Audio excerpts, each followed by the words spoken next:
J'entends les grues.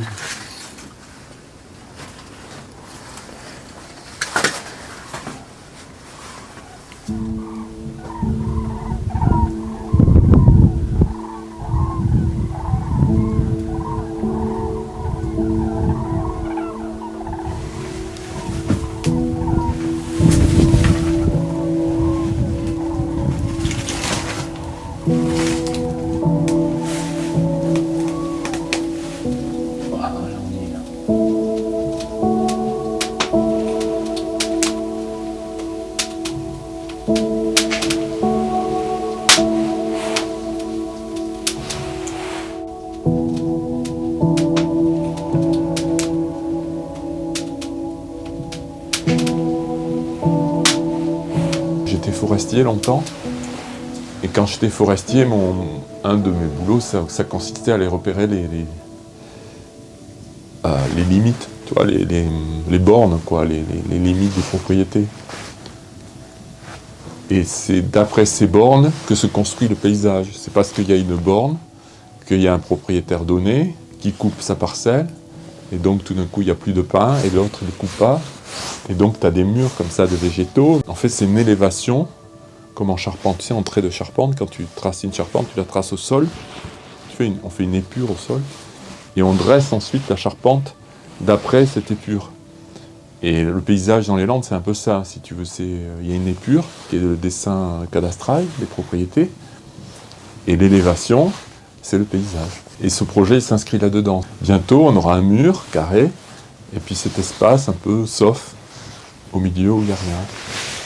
Tu vois, ça va presque à la voiture. Ça fait comme ça, quoi, tu vois. Toc, il y a 5 mètres là, et ça dessine 100 mètres sur 100 mètres, donc 1 hectare. Donc, ce que j'avais proposé à Didier Armelet, c'est de reprendre cette idée que j'avais eue, cette intuition plutôt que j'ai eue en voyant les parcelles et en marquant comme forestier ces parcelles. Je me suis dit, mais c'est ça qu'il faut que je remarque un territoire, une parcelle, et si on regarde sur Géoportail, on le voit, c'est marqué au cadastre. C'est-à-dire au cadastre, on voit le carré.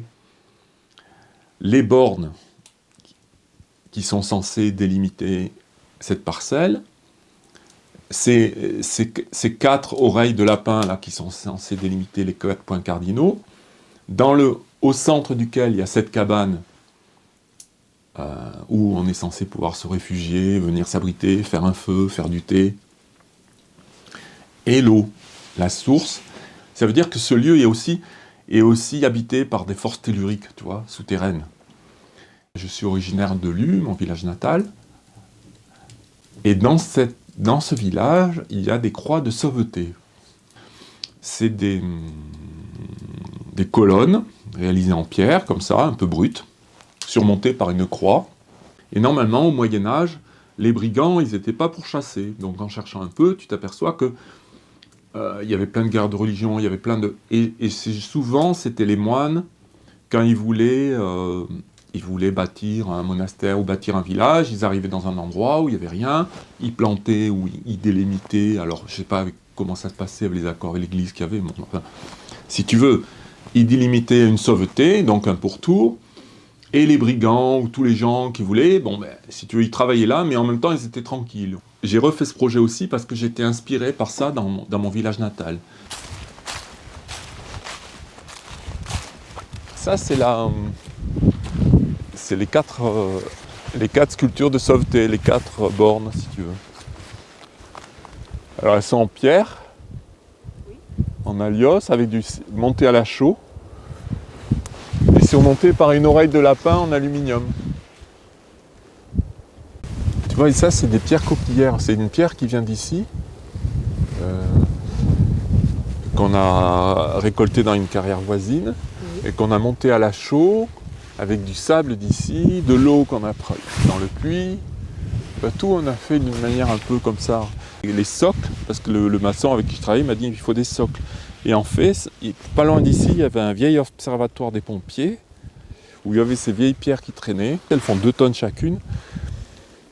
Et du coup, on les a récupérées pour le projet. Elles font 1 mètre, donc c'est encore enfoncé de 50 cm dessous. Si tu veux, on a creusé, on les a bien mis. Donc c'est bien assis, quoi. Ça... J'ai toujours été très intéressé par les masques, les arts premiers, si tu veux, les masques et toutes ces sculptures en bois, j'en collectionne. Et donc pendant que je faisais les projets, sur les puces, j'ai acheté un masque, j'ai trouvé un super masque qui était blanc et bleu, un masque Dogon. Et le gars me dit, ah ça c'est un masque lapin, parce que tu vois, en fait il y a une tête carrée, qui ressemble un peu à la colonne, et au-dessus il y a deux oreilles, c'est deux oreilles de lapin, comme ça. Et on croit que il y en a qu'une, mais en fait il y en a deux qui sont reliées, donc ça fait comme une parabole, comme ça. Et donc j'ai refait cette même truc en grand. Voilà. Ça me semblait plus intéressant l'oreille de lapin que la croix, comme à l'origine dans mon village natal c'est la croix, parce que la croix, à mon avis, a une connotation très chrétienne, mais que c'est pas que je renonce au christianisme, mais je pensais que c'est plus universel cette oreille. Et puis aussi c'est dans la nature, et donc forcément, si tu restes ici, tu vois plein d'animaux qui viennent, et dès que tu vois... je me suis aperçu, dès que tu surprends un chevreuil, un lièvre ou un animal, première chose qu'il fait, il se bloque, il bouge pas, il lève les oreilles. Et là, pour entendre, si tu veux, c'est un ennemi, c'est un ami, c'est qui? Elle existait déjà avant le projet, cette cabane, mais elle était trash. Tu vois, il y avait là, il y avait des fauteuils pourris, de tracteurs, la cheminée fumée, parce qu'il n'y avait pas de plaque, rien. Et donc, le projet, ça a été aussi de la réhabiliter. Et les gens de Grouka étaient très très contents parce que justement, c'était un endroit qu'ils aimaient bien parce que leurs parents, leur racontaient plein de choses là-dessus, sur cette cabane. Et donc le projet, ça a été aussi de réhabiliter cet endroit.